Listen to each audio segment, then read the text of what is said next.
So President Trump is getting rid of the Deferred Action for Childhood Arrivals program, President Obama's executive amnesty. Sort of. Or maybe he's not. Or what's he going to do next? And what's everybody yelling about? We will explain all of it. I'm Ben Shapiro. This is The Ben Shapiro Show.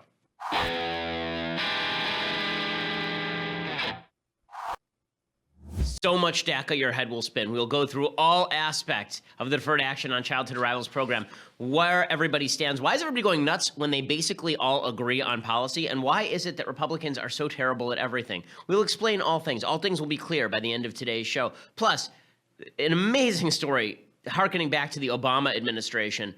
They actually used the Holocaust Museum as a propaganda outfit. I will explain all of this. But first, I want to say hello to our sponsors over at Blinds.com. So, one thing you don't think about a lot when you look around your house is how crappy your blinds look. Believe me, your blinds look like garbage. That's why you need Blinds.com, because the fact is that if you don't want your blinds to look like something out of the wire, then it is necessary that you go over to Blinds.com and you check out all of their great materials. What you do is you measure the window, you send their measurements into Blinds.com, and they send you the blinds, and then if they're actually the wrong size, they remake it. They make it right for free, right? I mean, that's an amazing deal. You screw up, and they still fix it for you. They send you free samples to make sure that everything looks as good in person as it does online. They have consultants who can help you with a free design consultation. You send them pictures of your house, and they send back custom recommendations from a professional for what will work with your color scheme, furniture, and specific rooms. And again, if you screw it up with the measurements or the color or the size, they will remake your blinds for free, which is pretty amazing stuff. They've made it super easy for you right now. For a limited time, get 20% off everything at Blinds.com when you use promo code Ben.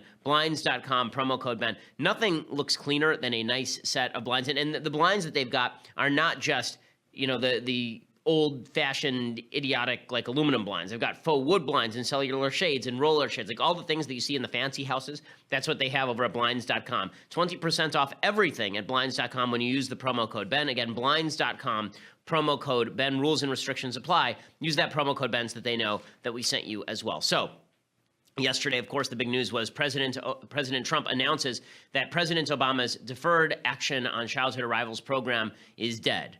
Or is it? Or maybe not, or kind of, but not really. That's sort of what this was. So remember, all the people who were in the Ann Coulter in Trump We Trust camp, they thought that this was going to be like Trump's number one thing. He was going to come in, he was going to deport a bunch of illegal immigrants, he was going to move out the parents, he was going to take the kids, he was going to dump them also. There was going to be mass deportations, there was going to be a deportation squad, a deportation force. Like, this is what a lot of people who are on the Trump train from the very beginning thought. In fact, remember back to the campaign, there's a revisionist history going on now where a lot of people say, well, Trump was always soft on immigration.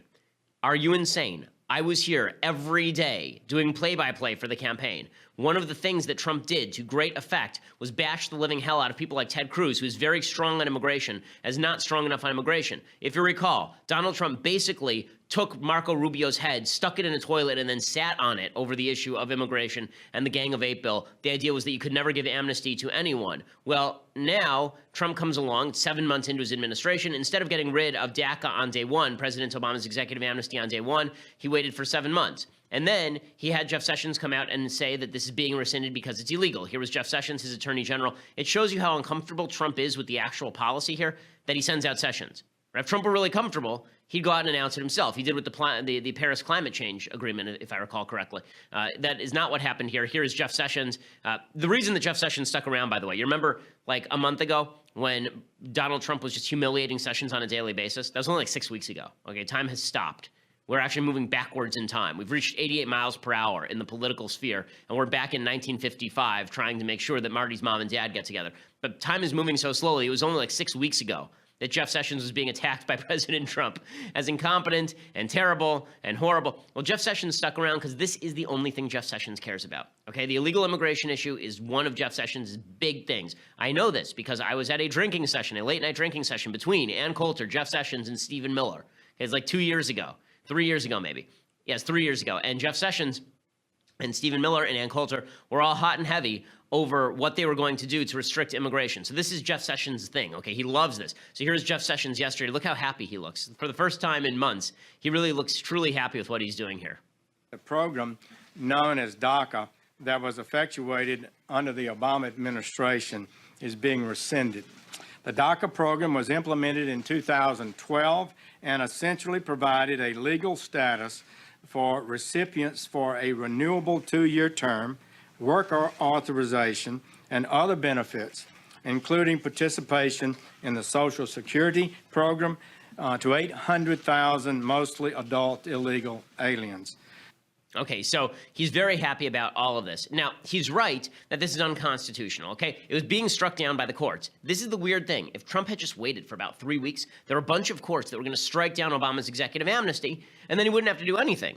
But he jumped the gun and announced instead that he's getting rid of DACA and then throwing it over to Congress. So let's start with, I got a couple emails yesterday. People wanted to know, why is DACA unconstitutional? The reason that DACA is unconstitutional is because the president and the Department of Justice do have prosecutorial discretion. Okay, they can just decide who they want to prosecute and who they don't want to prosecute. It does raise questions about legality when you are just absolving friends and family, but they're allowed to do that. They do have prosecutorial discretion. That's not really the issue here. The issue is that Obama went further than that. Under DACA, all these people were not just said, it wasn't just said they're not going to be prosecuted for being here illegally. They were actually handed work papers. Okay, so the Obama administration, without legislative approval, went ahead and did all of this. That is a usurpation of legislative authority. The legislature is given the responsibility to decide whether to give amnesty and work papers, whether people should be here legally, and the executive branch basically decided to overthrow all of that. That's why it's unconstitutional. So Sessions says, we're going to rescind DACA, and he's obviously very happy about it. Trump, however, has different thoughts. Trump is split on this because Trump, on the one hand, says, I want all these people out. On the other hand, he also says, I want all these people in. So here is Trump yesterday, literally yesterday, saying he has great love for the Dreamers. Well, I have a great heart for the folks we're talking about, a great love for them. And people think in terms of children, but they're really young adults. I have a love for these people, and hopefully now Congress will be able to help them and do it properly. And I can tell you, in speaking to members of Congress, they want to be able to do something and do it right. And really, we have no choice. We have to be able to do something. And I think it's going to work out very well. And long term, it's going to be the right solution. Okay, we have no choice is always Trumpian code for, I'm not sure I really wanted to do this, but we have to do it. Right? This is what he's saying here. Now, here's the thing that's funny. If Trump, the left is going nuts over this, of course, because if he has a great heart for these people, then why is he just making them, why is he exposing them to possible deportation? The answer would be that he wants, his actual answer, what Trump is actually saying here, is not that he wants to get rid of DACA. He's saying, I want DACA to be permanent. I want the legislature to actually make DACA permanent.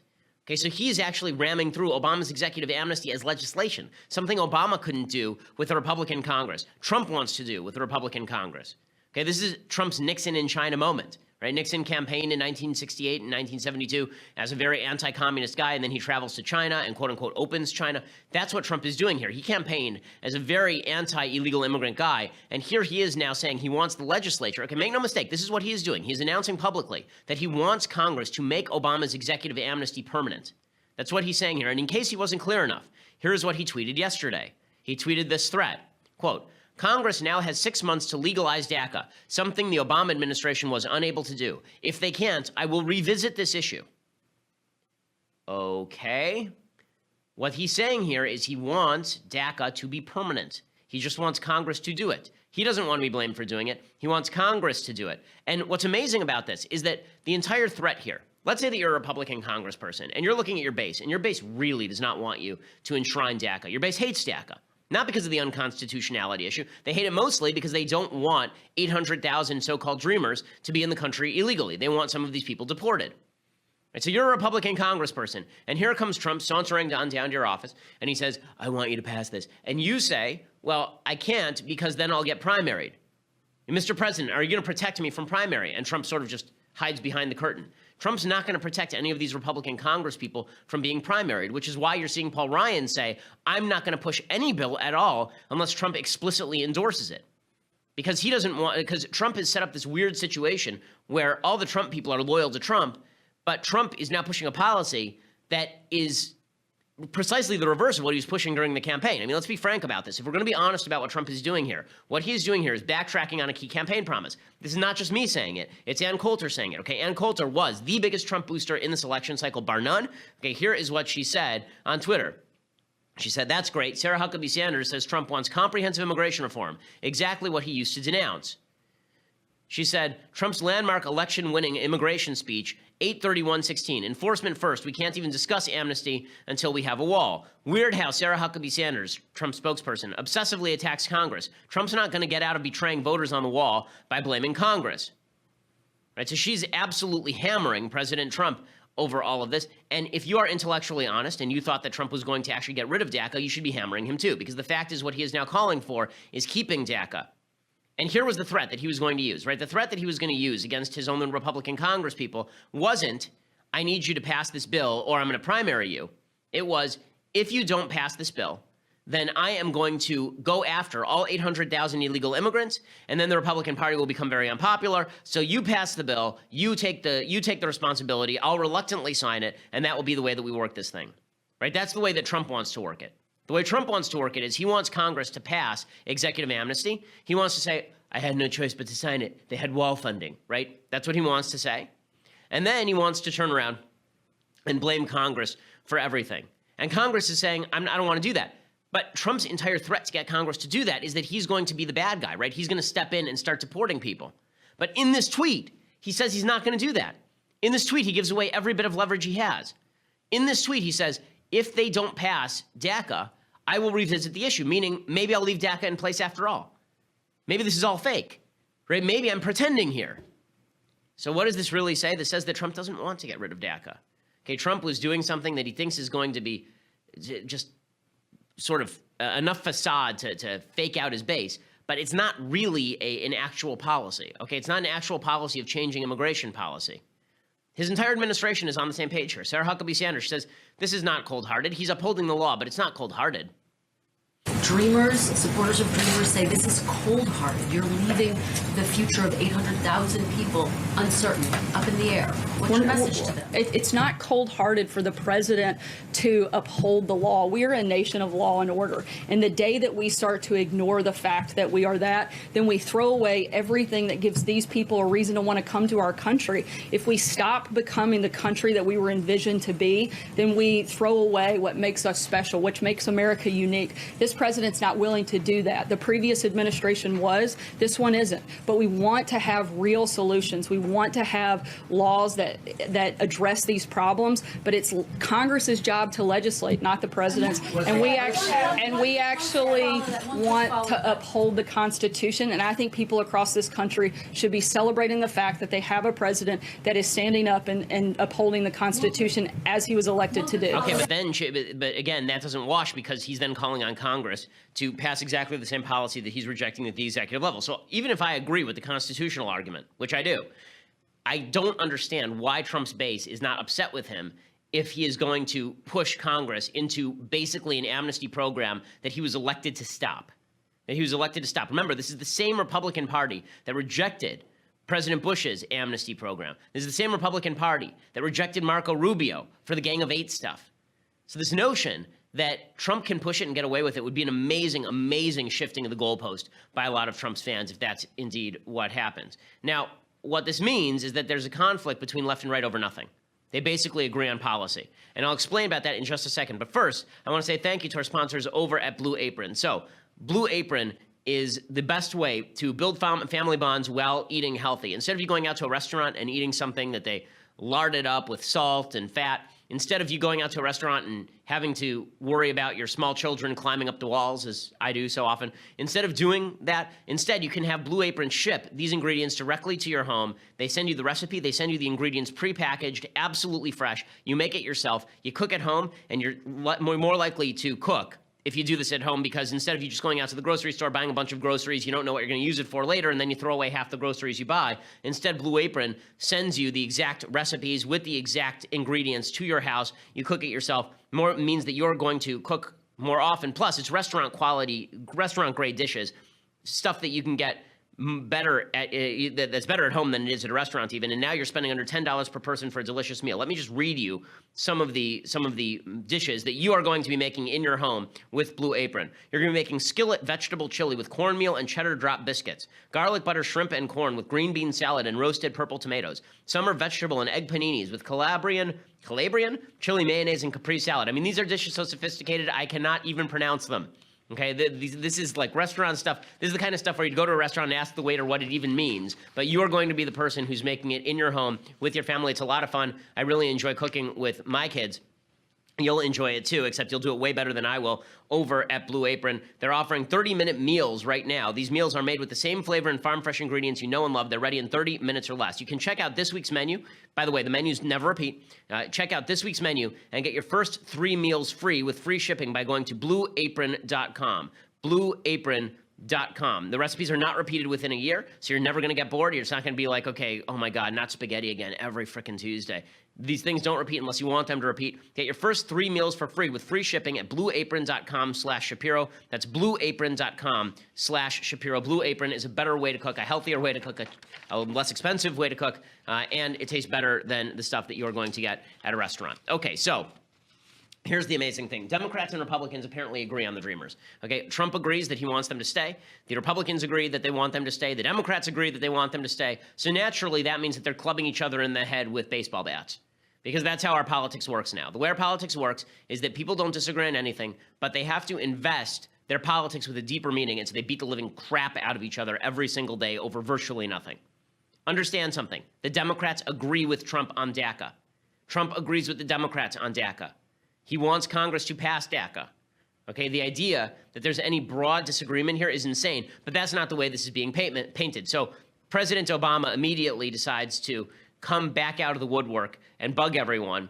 We just couldn't get rid of him. He goes on Facebook and he decides that he has to defend his executive amnesty. Here's what he says. He says, quote, "Immigration can be a controversial topic. We all want safe, secure borders and a dynamic economy. And people of goodwill can have legitimate disagreements about how to fix our immigration system so that everybody plays by the rules. But that's not what the action the White House took today is about. This is about young people who grew up in America.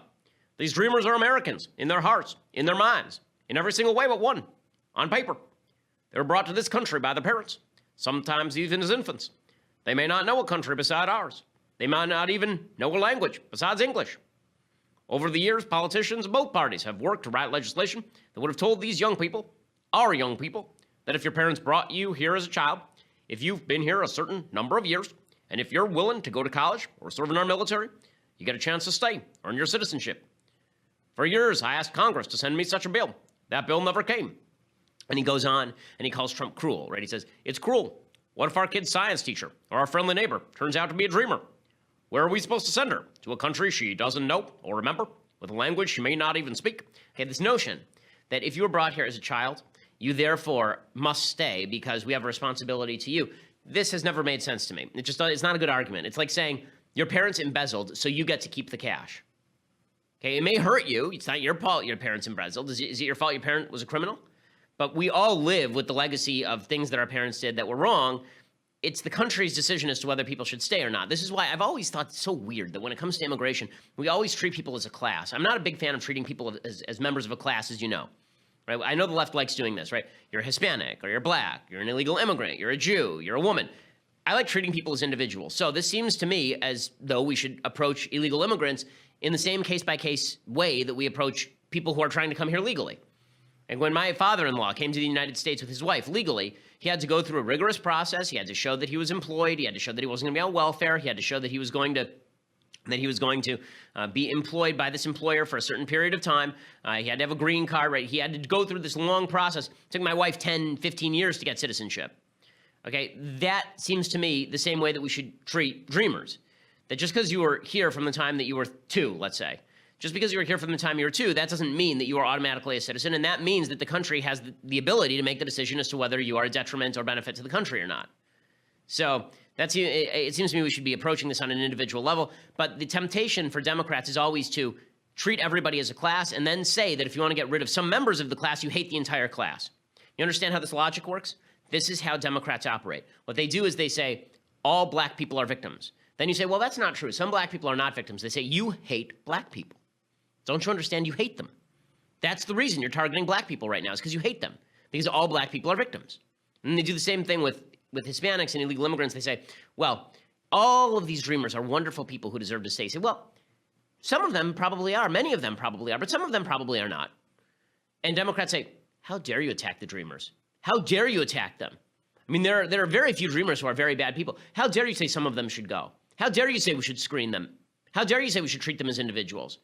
That means that you hate the entire class. You must be a racist. And this is the routine that Obama is pulling today. He says, the action taken today isn't required legally. It's a political decision and a moral question. Okay, first of all, it was required legally, but Trump undercut his own case for why it was required legally by waiting 7 months to do it. It's also weird that if you say it's unconstitutional, that you're saying that in 6 months you may re-implement it.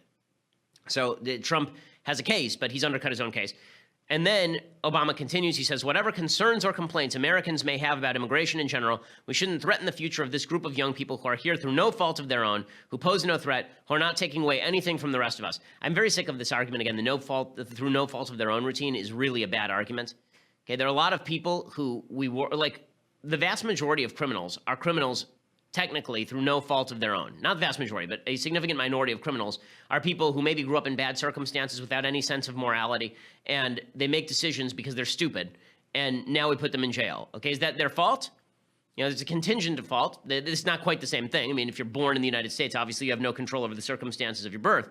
But, I mean, I would like to apply the same logic to people who are wealthy, right? Why is it that people who are born into wealthy families are supposed to pay all of their estate tax, right? They're supposed to have all their money given away. Were they born rich through some fault of their own? Was that their fault? Like, we can't determine where we're born, but we can determine where we go from there, which is why I think we should offer a pathway to citizenship for dreamers who we think ought to stay in the same way that legal immigrants ought to stay, but they ought to go to the back of the line. He says this action is contrary to our spirit and to common sense. Business leaders, faith leaders, economists, Americans of all political stripes called on the administration not to do what it did today. So, you know, Obama's going nuts, and this is pretty common. You're seeing all the Democrats lose their minds. Andrea Mitchell, she comes out from MSNBC and she says, Jeff Sessions used the word illegal aliens. That's just offensive. It's just terrible. It also denied jobs to hundreds of thousands of Americans by allowing those same illegal aliens to take those jobs.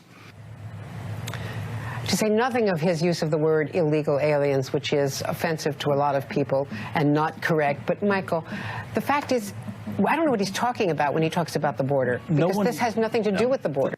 Oh, no, we certainly, that's certainly the correct term. I mean, illegal alien just means a person who came here illegally.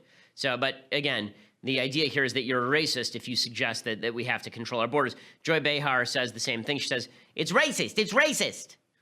I mean, if the Trump administration is all about jobs, a lot of them employ people also, by the way, but if they're all about jobs and saving money and having money in the United States, then why would you then get rid of people who contribute $24 billion? That's the lie, that it's not about that, because none of these kids or people, whatever ages they are from Sweden or Norway. They're all from these brown, so-called brown country. You can call it brown people who are not white, non-white people. So there's racism involved here, and why don't they just admit it? Well, okay, the idea, by the way, that all dreamers are from Mexico is just not true.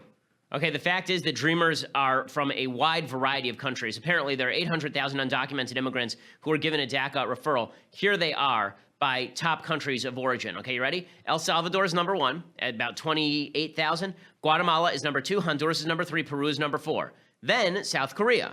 Okay, so about 7,200, 7,300 members of the dreamer community who are South Korean. Okay, the Philippines is on this list at 5,000. India has 3,000 people on this list. Okay, there are a lot of people from South and Latin America, but that's because we have a contiguous continent with them. But the idea that it is only people who are from countries that are south of the border, that's not technically true. It's just not technically true. But again, the idea is that Trump is a racist if he wants to enforce the border. But the problem is Trump doesn't even want to enforce the border. Okay, that's the thing that's amazing. Trump isn't even he's not even interested in deporting all these people. And I'm going to explain why I think a lot of people are going to go along with this regardless. And it just demonstrates why partisanship has now taken a front seat over good policy on both sides. We'll get to that in just a second. First, I want to say thank you to our sponsors over at framebridge.com. So you have a big poster and you want to frame it. You go over to Aaron Brothers and you walk in and they tell you it's going to cost you $300 to get a nice custom poster frame. Okay, that's not how it's supposed to work. Go over to framebridge.com. You upload your photo from your computer or directly from your Instagram feed, or if you have a physical item, they will send you prepaid packaging. You can mail it in for free. You can preview your photo online in any frame style, choose your favorite, get free help from their talented designers, and then they will custom frame your item in days, not weeks or months, deliver your finished piece directly to your door, ready to hang. Instead of the hundreds you'd pay at a framing store, their prices start at $39. All shipping is free. And my listeners get 15% off their first order at framebridge.com when they use my promo code Shapiro. And by the way, they have a happiness guarantee. If you aren't 100% satisfied with your piece, they will make it right. Framebridge.com, we've used them for family photos. It really is terrific. It's very user-friendly. It's great because normally, if you went over to some frame store, you'd have to print out the photo. Instead, you can just upload the photos directly to FrameBridge. They print them out. They put them in the frame for you, which is awesome. Go over to framebridge.com. Use promo code Shapiro. Save that additional 15% off your first order. That's framebridge.com, promo code Shapiro. Again, framebridge.com, promo code Shapiro. So the left is going nuts over this, even though they know it's Kabuki theater. Why are the left going nuts over this, even though they know it's Kabuki theater? Because they're trying to damage Trump, even though Trump's actual intent here is to do the same thing that they want. And some of this is on Trump. He's playing a double game here. On the one hand, he's trying to appease his base. On the other hand, he's trying to signal to everybody that wink, wink, nod, nod, I kind of like DACA. Like, Republicans are split on this, and you're not seeing Trump come down in one direction or another. It's kind of fascinating, actually. Lindsey Graham, for example, he sounds exactly like a Democrat when he says to Dreamers, you've done nothing wrong. To the DREAM Act population, there are a lot of people on the Republican side of the aisle understand your dilemma, and we want to find a fair solution because you have done nothing wrong. You came here as children. You've contributed to society. You have passed criminal background checks. You've demonstrated your ability to be beneficial to the country now and the future. The only thing that stands between you and certainty in your life is the Congress. That cannot be that reassuring. Okay, that's the same thing that Trump is trying to say, is that it's Congress's fault. Congress should step in and fix all of this. And here's the thing. The Democrats agree. Dianne Feinstein, right, Democrat senator from California, my state. She's not a good senator, but she is a bright lady. Here's what she had to say about Obama's executive amnesty. She said Congress should have fixed this a long time ago. DACA was executive order. Legal is the law of passage of something. There are 10 attorneys general that are prepared to sue. I don't want to get into that.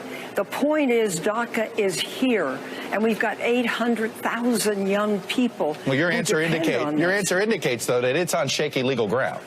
It is. That's why we need to pass a law.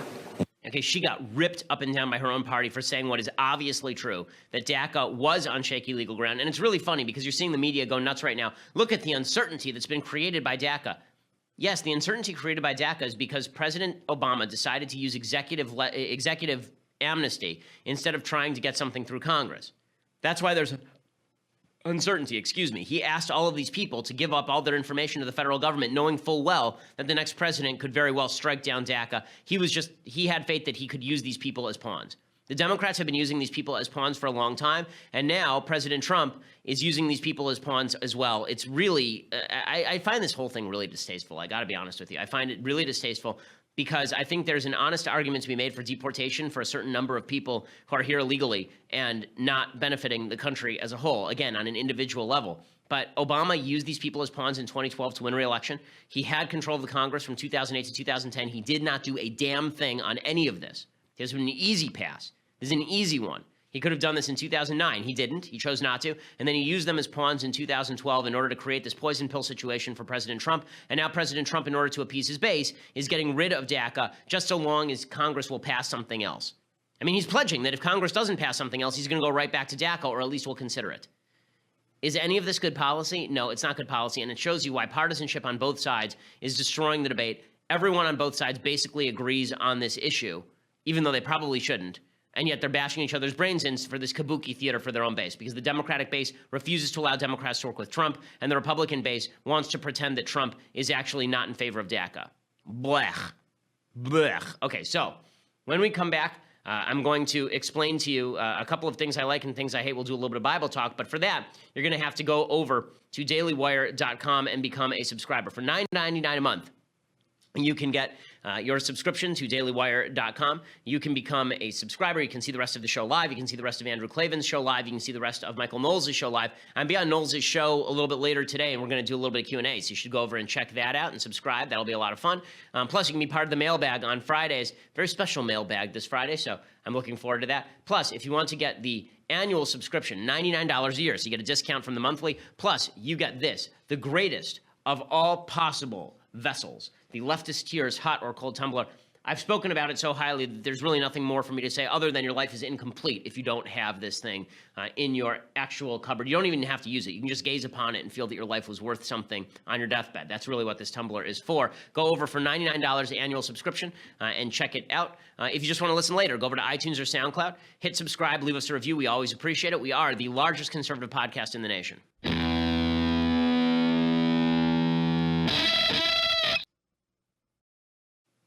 Okay, so I want to get to some things I like and some things I hate, because there's one thing I hate that really is astonishing today that I want to spend a little bit of time on. So let's start with a thing that I like. So the thing that I like today is when I was in law school, I tried watching this show. There's certain shows where, I don't know, when I was single and in law school and bored and it was winter, very often I would leave the TV on in my room just because you want some company, right? Just because you want to hear some voices in the room while you're reading an incredibly boring law book.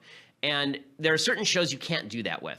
Like, there are certain shows, particularly sitcoms, where you can sort of do that. But there are certain shows where if you don't watch them closely because there's actually a lot going on, then you miss what's going on. You don't enjoy the show fully. So one of those shows was The Wire, which I've recommended on the show before. When I first watched it, I was watching it sort of half distracted. It's a show you really have to concentrate on in order to enjoy the show fully because there's too much going on plot-wise. Another show that's like that is Deadwood. So when I first watched Deadwood, I really was not a big fan. I also couldn't get over the cursing. There's an enormous amount of cursing in Deadwood. It was sort of the way that it was created. And creators a guy named David Milch, and they use the F word and the C word and every C word actually that is possible to use, they use in that show. They use all of these words on a really frequent basis. The reason apparently that they used those words is because all of the actual curse words that were used in the Old West, things like gall darn, they sound funny to the modern ear. So David Milch wanted you to be shocked by the language and how much people cursed back then. So he used modern curse words. The F word, believe it or not, did not come into common currency in the United States until like the 1920s. That's when it became an actual common curse word. Before that, the F word was not a thing.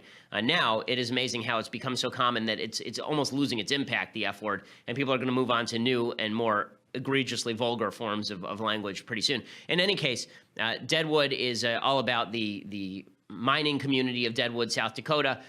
This is back during the post-Civil War era, like shortly after the Civil War, and it's really well acted. A lot of the people who were stars on Deadwood are known for the parts that they played on Deadwood. Particularly, I'm thinking of the guy who plays the saloon keep. Why is his name escaping me now? Ian McShane. Ian McShane. He's become a big star because of Deadwood. Timothy Oliphant was the star of the show, but he's actually the weakest link in the show in terms of acting. Keith Carradine plays Wild Bill.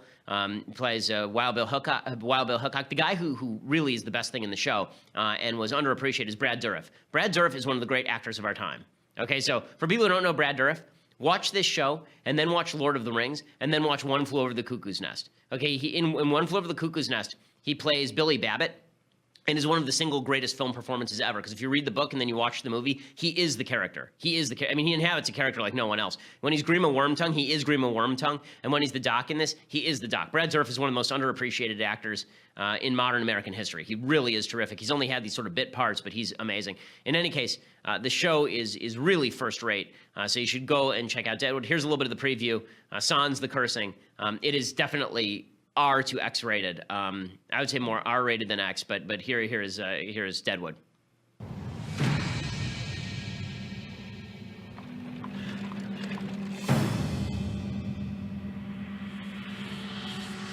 It's a hell of a place to make your fortune. No law at all in Deadwood. There's a lot of gold out here. Something terrible is going to happen. You're going to find out something now about yourselves and your fellow man.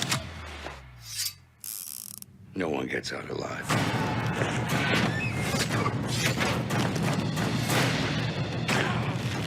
Okay, there's so many terrific kind of character actors in this. It really is a showcase for all of these character actors. So you get people like Powers Booth, right, who shows up as Cy Tolliver. You remember him as Curly Bill Brocious in Tombstone, and he shows up as the rival saloon keep to Ian McShane. Really a terrific show, and it has some depth to it as well. So go and check out Deadwood if you have a taste for that kind of stuff. If you're able to handle that kind of cursing and HBO level violence and sex. Okay, time for some things that I hate. All right, so the first thing that I hate today, this is an amazing, amazing story. According to Tablet magazine, some people working with the U.S. Holocaust Memorial Museum had a desire to whitewash former President Barack Obama for his inaction vis-a-vis the conflict in Syria. This is according to Hank Berrien at the Daily Wire. They colored a new study offered by the museum so it read, quote, "A variety of factors which were more or less fixed made it very difficult from the beginning for the U.S. government to take effective action to prevent atrocities in Syria, even compared with other challenging policy contexts." They were going to introduce this study on September 11th. It was supervised by former Obama National Security Council and Intelligence Officer Cameron Hudson, who now serves as director of the Simon Schott Center for the Prevention of Genocide. According to Tablet magazine, using computational modeling and game theory methods, as well as interviews with experts and policymakers, the report asserted that greater support for the anti-Assad rebels and U.S. strikes on the Assad regime after the August 2013 Ghouta chemical weapons attack would not have reduced atrocities in the country and might conceivably have contributed to them. So here's the story. The Obama administration, a bunch of Obama administration officials went to the Holocaust Memorial Museum and they made them write a report. They wrote a report retroactively absolving the Obama administration of responsibility for war atrocities in Syria. This is the equivalent of the FDR administration, former officials going to the Holocaust Memorial Museum and saying, can you write a report saying that we had nothing, that if we hadn't bombed, that it wouldn't have made a difference if we had bombed the train lines to Auschwitz? Can you do that for us? Because it might conceivably have worsened things. How do you even make that call? How do you make that call? The whole point of the Holocaust Memorial Museum is that governments should do more to prevent atrocities, not to excuse governments for atrocities they didn't prevent. Leon Wieseltier, who's a literary critic and an author, he's a fellow at the Brookings Institute. He said, "Shame on the Holocaust Museum." He blasted the museum for releasing an allegedly scientific study that justifies bystanderism. He added, quote, "If I had the time, I would gin up a parody version of this that will give us the computational modeling, algorithmic, counterfactual analysis of John J. McCloy's decision not to bomb the Auschwitz ovens in 1944. I'm sure we could concoct the effing algorithms for that, too." Tablet noted, since the outbreak of the civil war in early 2011, the Syrian dictator has repeatedly attacked civilians with poison gas, maintaining a network of prison camps where as many as 60,000 people have been tortured, murdered, and disappeared, their bodies dumped into crematoria and mass graves. Even Abe Foxman, who is a real leftist, he said, "I assume the leadership understands it made a misstep. I served 3 times on the Holocaust Commission. The institution is very dear to my heart. I believe it's appropriate, indeed imperative, for the museum to deal with questions of genocide in contemporary current events. But in this case, several things are happening that are problematic. First, the genocide isn't over. 2, more broadly, I don't think it's appropriate for the museum to issue this kind of judgment. That's beyond its mandate." So, who works for the museum? Ben Rhodes, Obama's former national security advisor, who is largely responsible for the Iran deal. Okay, Obama NSC alumni Grant Harris, Anna Cave, Daniel Benjamin, all worked for Obama at the NSC. They are all on the Memorial Council. They were all appointed at the end of Obama's tenure. Just disgusting. Just disgusting. And the museum is offering the following message now by people who wish to peruse the study. It says, last week, the U.S. Holocaust Memorial Museum's Simon Schott Center for the Prevention of Genocide released a research study that examined several decision points during the Syrian conflict. Since its release, a number of people with whom we have worked closely on Syria since the conflict's outbreak have expressed concerns with the study. The museum has decided to remove the study from its website as we evaluate this feedback. The question is why they ran it in the first place, and the answer is because they're a bunch of Democrats who wanted to absolve other Democrats of malfeasance in a genocide. That's what happened here. And just demonstrates how far Democrats are willing to go to cover their own asses when it comes to their complicity in genocide. Just incredible stuff. Just incredible. The same revisionist history, they're constantly accusing people on the right of manufacturing news, of manufacturing history. This is manufactured news and manufactured history using the guise of a Holocaust memorial in order to do it. Just gross all the way through. Okay, other things that I hate. So Linda Sarsour, who, of course, is the terror-sympathizing Women's March organizer who celebrated all over the left because she wears a hijab, she has spent a lot of time recently saying that as a person of color this and as a person of color that. Well, here she is a few years ago explaining that she's actually just a normal white girl, and now she wears a hijab, so she's no longer a normal white girl. When I wasn't wearing hijab, I was just some ordinary white girl from New York City. Wearing hijab made you know that I was Muslim. She was just an ordinary white girl, you understand, but now she's a person of color because she threw on the hijab. This demonstrates that the left likes to conflate activity with ethnic identity. Okay, I am technically a white person, I guess. I mean, Jews have been kind of qualified as white and then not qualified as white. But for purposes of the left, I'm a white guy. I'm still a white guy, even though I wear a yarmulke. Okay, it means I'm identifiable as a Jew in the same way the hijab makes her identifiable as a Muslim. But the idea that this makes me a quote-unquote person of color is just asinine. And what this really means is that for the left, the only real people of color are people who are quote-unquote victimized by the broader society. That's what they're going for. So when you slap on a hijab, suddenly you're a person of color. Why? Not because you're actually a person of color, but because you're victimized. And this also means that if you're a black person who's a Republican, if you are Larry Elder, if you are Walter Williams, if you are Thomas Sowell, if you're Clarence Thomas, you're not an actual black person, because an actual black person wouldn't act like that. An actual black person, like Linda Sarsour, is more black than Clarence Thomas because Linda Sarsour is a white person who wears a hijab. Color, in other words, is just another way for the left to say leftist. And that's what you see from Linda Sarsour here. She is a self-admitted not person of color by this tape, but she calls herself a person of color all the time. Okay, final thing that I hate. So the Cleveland Browns have decided that they are not going to, a bunch of Cleveland Browns have decided they're going to kneel for the national anthem, and a bunch of the cops said, listen, I'm not going to go there and hold the flag so that you can disrespect the flag. And Stephen A. Smith, who is sometimes right, but is more often wrong, he says that it's disrespectful for the police officers to refuse to hold the flag on the field in response to the Browns protesting the national anthem. Here's Stephen A. Smith making the case with the execrable Max Kellerman. What's your reaction to the Cleveland officers that they won't carry flags now? I think they're the ones disrespecting the flag as opposed to the athletes. For you to be the benevolent association or anybody else that then stands up and says, we will not support an organization who is basically saying they agree with you, but they're supporting the rights of their players because those players are American citizens. You are disrespecting the flag more than the players are because the players are exercising the rights given to them. Okay, this is the backwards logic you constantly hear from the left, and it's really stupid. I'm going to debunk it really fast. Okay, so they constantly say things like dissent is the highest form of patriotism. Well, it depends on dissent from what? Okay, because if dissent is the highest form of patriotism and revolution is the highest form of dissent, then revolution is the highest form of patriotism, which is weird because that would mean overthrowing the government. So that's not super patriotic. Okay, dissent is not always the highest form of patriotism. Sometimes dissent is the lowest form of patriotism. The person who burns the flag is not more patriotic than the person who refuses to stand there and hold the flag while you burn it. Okay, that's idiocy. But this is the sort of deconstruction that you seek when you're attempting to justify unjustifiable behavior. It's the players who are making a mockery of the flag, and if I decide not to go there and participate in their mockery of the flag, good on me, good on the cops. But again, Stephen A. Smith is coming to this with a prearranged conception of who's right and who's wrong. The people who are kneeling are right and justified, and therefore anyone who impedes their efforts must be wrong. Okay, it's a Wednesday, so time for a little bit of quick Bible talk. So this week, the portion of the prophets that we read in the Jewish community, because every week we read a portion of the prophets as well as a portion from the Torah, is from the book of Isaiah. There are a bunch of different sections from Isaiah that we read in the lead up to the high holy days.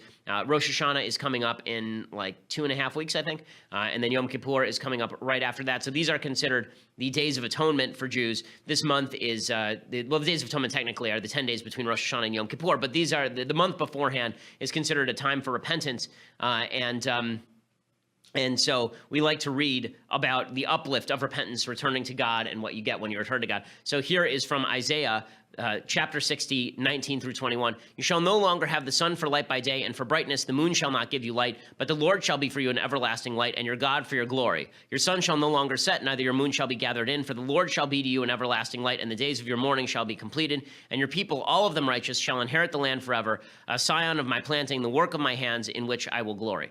The point that I want to make here is that we live in a very naturalistic world. We live in a very materialist conception of reality.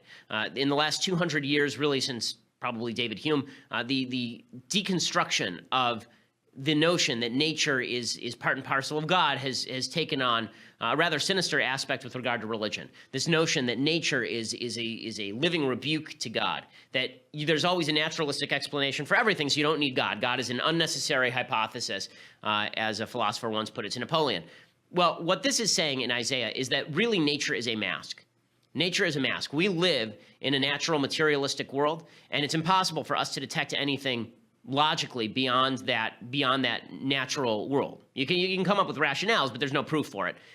And so because we live in this materialistic world, we think that's all there is. But what this is saying in Isaiah is that the real light is the light of God, that all of the rest of this, these are just manifestations of God's nature that he has created for you, a world mask, as Rabbi Akiva Tatz puts it. But when it comes down to what is real in the universe, there is something beyond. There is something outside of Plato's cave. There is something that is unseeable, but exists beyond the light. And that light, that true light, infuses the nature with which we deal. So there's the sun for light by day and the moon that we rely upon. But in the end, if we're not relying on God, then we're living in a universe devoid of meaning. And so it's not the sun that you should rely on, and not the moon you should rely on, but the everlasting light of God to infuse the entire universe with meaning. And in the end of days, when there is repentance, then that mask will fall away, and we'll all see clearly that nature, as beautiful as it is, the systems that God created for us to live in, they were created by a master hand, and that master hand has infused all of it with a meaning that makes your life worth living. That's what Isaiah is saying here. Okay. We'll be back here tomorrow. We'll give you the update on DACA and everything else. Plus, we'll give you the update on this hurricane that's now headed for Florida. A bad year for hurricanes in the United States. We'll talk about all of that. I'm Ben Shapiro. This is The Ben Shapiro Show.